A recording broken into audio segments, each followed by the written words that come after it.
Assalamualaikum warahmatullahi wabarakatuh. Jumpa lagi dengan saya Freddy Sudaryanto di channel YouTube Freddy Sudaryanto.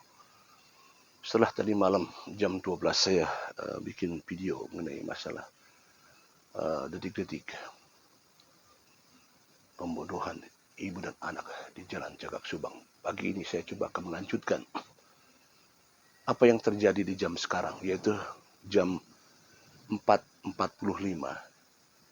bahwa dikabarkan dari dokter forensik Ibu Kombes Pol Dr. Hastri, bahwa diperkirakan almarhumah Amelia di jam-jam seginilah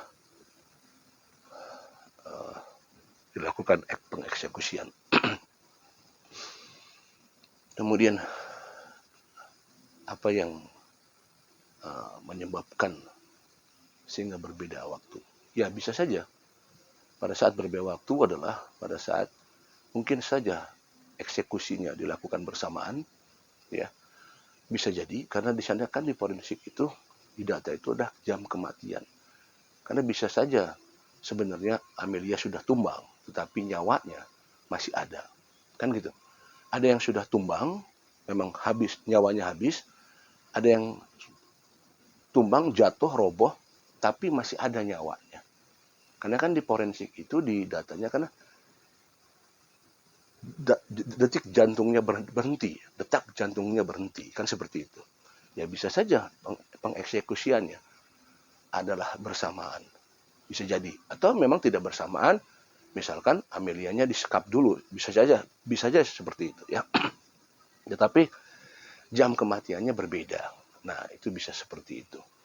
Tetapi kita lihat, ya, memang sudah bukan rahasia umum lagi. Beberapa sudah mengetahui bagaimana keadaan daripada luka-luka yang ada di kedua korban. Ada luka yang sangat parah, terutama di almarhumah Amelia. Ada semacam benturan keras di sebelah kiri daripada kepala, maksudnya di sebelah kanan, ya. Kalau saya gambarkan berarti di sini. Sebelah kanan kepala itu ada benturan keras, semacam benda tumpul. Kemudian kalau kita lihat ada lebam di sebelah mata kanan, ya, ada lebam di sebelah mata kanan hitam. Kalau misalkan hitam, pembuluh darah, itu berarti ada yang terhambat, sehingga menyebabkan adanya perhentian aliran darah. Yang asalnya darah itu mengalir dengan hentakan yang sangat keras, memecahkan pembuluh darah, sehingga terjadi kelebaman. Artinya bahwa itu dilakukan almarhumah Amelia masih ke dalam hidup. Lebam hitam di mata sebelah kanan. Artinya kalau saya sebagai orang bela diri, ya, saya sering melihat bentuk seperti ini, saya sering melihat gitu. Yaitu itu hantaman keras karena bulat hitam. Maka itu adalah satu hantaman keras dari pukulan yang sangat keras. Maka saya hanya bisa meyakini bahwa ini seorang yang melakukannya adalah seorang laki-laki. Yang pasti pukulannya sangat keras sekali. Nah, artinya ini bisa disebabkan ada perlawanan dari seorang almarhumah Amelia. Ada perlawanan. Bisa jadi almarhumah melihat keadaan orang tuanya, sehingga beliau berusaha untuk melawan. Ada hantaman keras di sebelah mata. Akhirnya bisa jadi itu jadi tumbang. Cuma yang saya bayangkan, hantaman keras di mata dengan hantaman keras di sebelah kanan kepala, di atas telinga, itu pun keras. Berarti ini luar biasa sadisnya. Saya bayangkan satu pukulan tumbang, kemudian bangkit lagi. Pukulan yang kedua tumbang, bangkit lagi. Kemudian ada beberapa luka di wajah, semacam luka robek atau seperti luka sayatan. Yang saya bisa gambarkan itu bukan pukulan benda tumpul. Karena kalau pukulan benda tumpul mungkin tidak sampai serobek itu. Ini ada semacam luka yang memang tersayat atau disayat seperti itu. Ya, wallahu alam bisawab ya. Hanya pihak kepolisian dan pihak forensik yang tahu jenis apa yang dilakukan terhadap luka tersebut. Tetapi memang berbentuk seperti disayat, seperti itu, kalau saya lihat. Nah, kembali lagi, ada perlawanan dari almarhumah Amelia. Dan itu yang mengakibatkan barangkali bisa saja almarhumah Amelia sempat memvideokan, sempat merekam, bisa saja. Tetapi kalau misalkan sempat merekam, harusnya datanya sudah ada di provider. Dan itu bisa dilacak. Harusnya ya, kalau memang memvideokan. Justru inilah sebenarnya yang menjadikan bagi saya adalah sesuatu hal yang tidak masuk dalam nalar saya.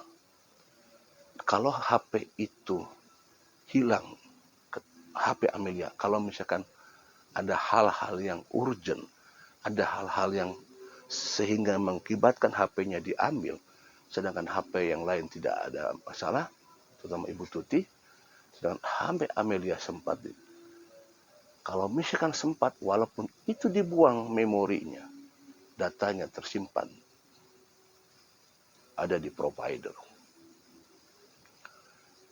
Nah, memang tidak gampang juga karena biasanya kalau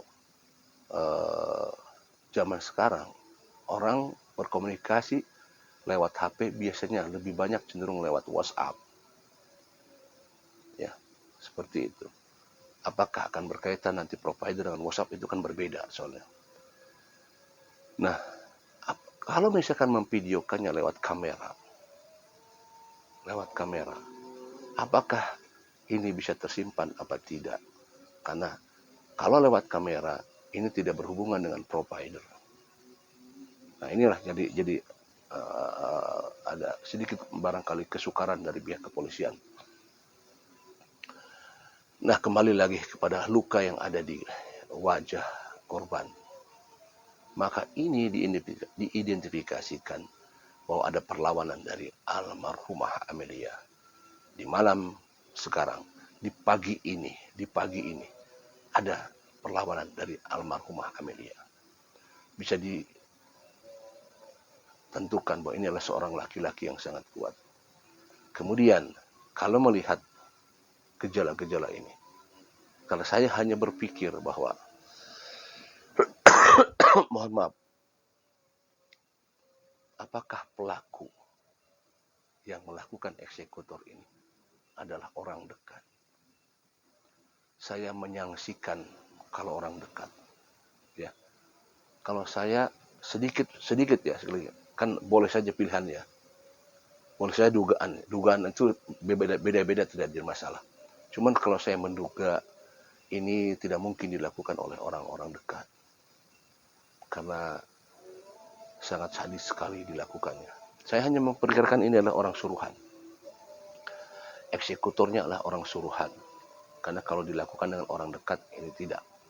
Tetapi bisa saja orang suruhan itu mendapat pesanan dari sang eksekutor yang sesungguhnya, atau yang disebut dengan dalang sesungguhnya.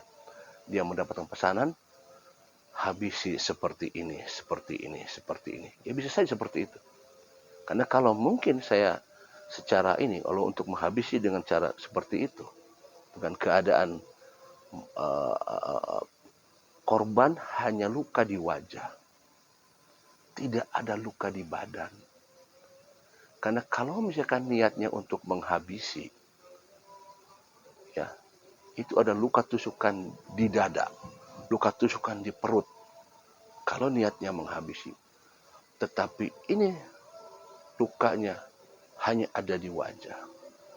Saya hanya bisa membayangkan ini seperti luka yang dilakukan, luka pesanan, dipesan oleh seseorang.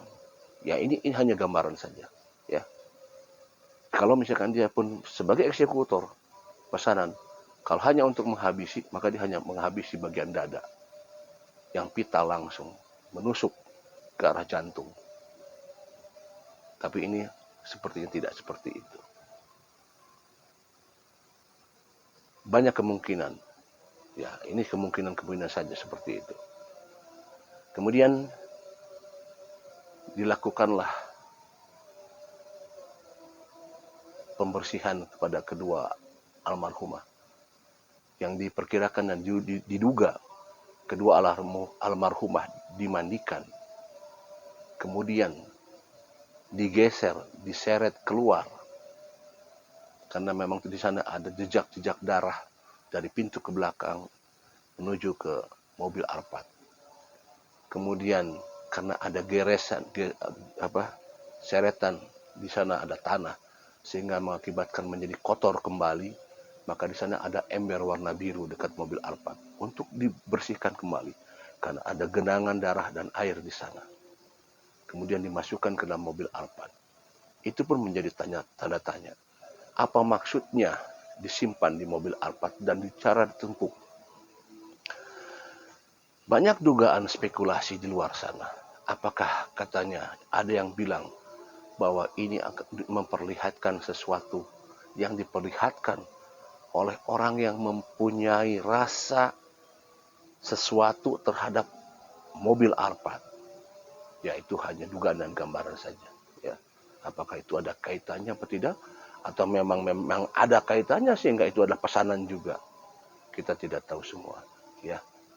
Kemudian mobil Alphard, jam berapa diangkat ke dalam mobil Alphard? Sementara pergerakan mobil Alphard kita ketahui di sekitar jam 6. Dan siapa yang mengendarai mobil Alphard tersebut?